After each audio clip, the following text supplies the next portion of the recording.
Hello everyone, welcome back.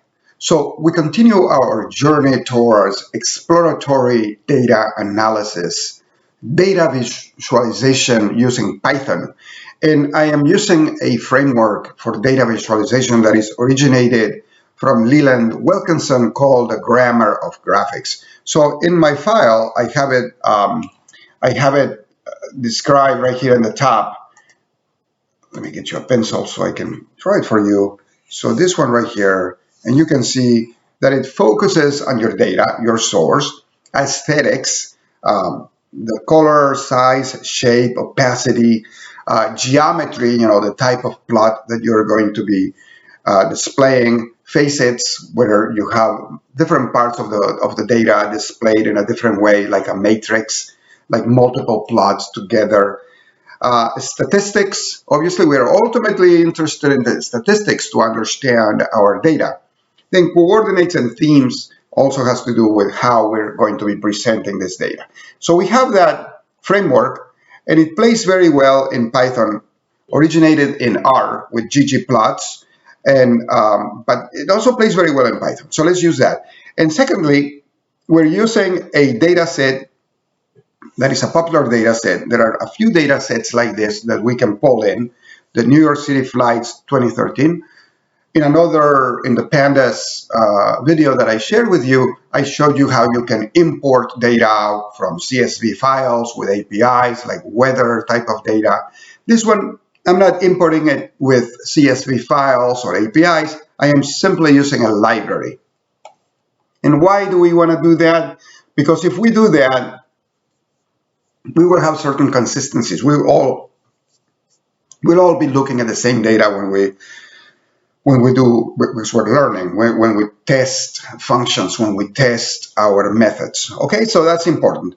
So then what I did, I imported that data in a data frame called flights. I started exploring it and began to do some histograms. So this is a quick summary of what we've done so far. So we did histograms, then we did histogram with facets, where we can see the multiple histograms next to each other. Then I changed from Matplotlib for libraries, right? Here, I'm just going back above. These plots right here are using Matplotlib. I switched to Seaborn, which combines or utilizes Matplotlib, but adds another layer of methods that you can use to improve your ability to plot. I see that as an improvement. Well, you can do just about everything with Matplotlib alone as well, with certain skills. In Seaborn, you can adopt a lot of what we propose in the framework from the grammar of graphics. So, for instance, the next one that we did at the end of the previous video, we used the Facet grid to display multiple charts like this. So in the Facet grid, we say I want to do it based on origin, the origin meaning the airport. In this case, I'm using that flights from New York. So the airports are JFK, Newark, EWR, and LaGuardia, LGA. So with this simple command, I was able to print these three, to display these three charts very easily, whereas with Matplotlib, if I go back, you had to use a for loop, which is a little bit daunting. You can handle it, but when you're doing this multiple times, you want to simplify your plots, and Seaborn is going to do that for you. The second thing that Seaborn did is with this g.map, first you define g as a variable that is going to get your facet grid. And then to that, there is a method where you map what data you're going to be putting in and what kind of, what did we call it? Geometry. In this case, it's going to be a histogram. The data that we're going to use is airtime. Right here, I told it, the df, over here, let me use a pencil. I told it from the beginning that I'm going to use a data frame called df, which I have defined just before. And to that data frame, we're going to apply a histogram, and then there are various aspects to the histogram. Furthermore, I showed you how I can even add the mean values in terms of, with a line, which is right here, and a few other things to make my chart more readable. So I did that before the end of the last one, and we created one where we have the frequency versus the variable that we're doing a histogram for, which is airtime for JFK, airtime for Newark, and airtime for LGA. And you know what airtime means? The flights that depart from the origin of JFK, how long they go for. Is it 1 hour, 2 hours? In this one is in terms of minutes. So 200 minutes is over an hour and a half for the most part in JFK. The same thing for Newark. But notice it's a lot less in LaGuardia. They have shorter flights for the most part. And notice that there are two peaks right here in the JFK because they have a lot of international flights. But it's also true for Newark. Newark has a lot of international flights. The other thing you can display, so here's the frequency, how many flights. And you can also display almost the same, but using density, which gets to the type of statistics that we are displaying, right? The density is a percentage. When you add all of the values in the density right here, they will add equal to 1 or 100%. 100%. So those are ways to take advantage of your histograms. Now I'm going to do one more before we leave histograms, and this is going to be a matrix of Facet grid. And in this Facet grid, I'm going to use the same data frame, but now it's going to be a matrix where the rows of the matrix is the origin, and the columns of the matrix is going to be the carrier.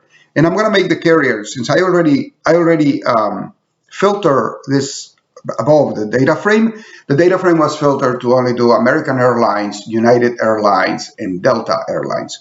So the columns, which is carrier, is going to be 3 of them, 3 columns. Then I'm going to send a histogram there, give it a few more parameters for my histogram. Statistics is going to be count, and I'm going to make it a little pretty by adding a subtitle, access labels, and I'm going to adjust the size of the subplots, and which actually I did it right here. I don't need to do it twice right here. So let me get rid of this line. Sorry about that. I was just testing a few things, and I'm going to remove this code that I don't need. So basically, I'm giving some subtitles, some labels, and I'm adjusting the size of my Facet grid of plots. So let's run it right now, and you can see what it looks like. There it is. So as you can see on the top, the subtitle that you can see here is right here, right above. The access labels are airtime and number of flights. So if I scroll down a little bit here, you see airtime and number of flights.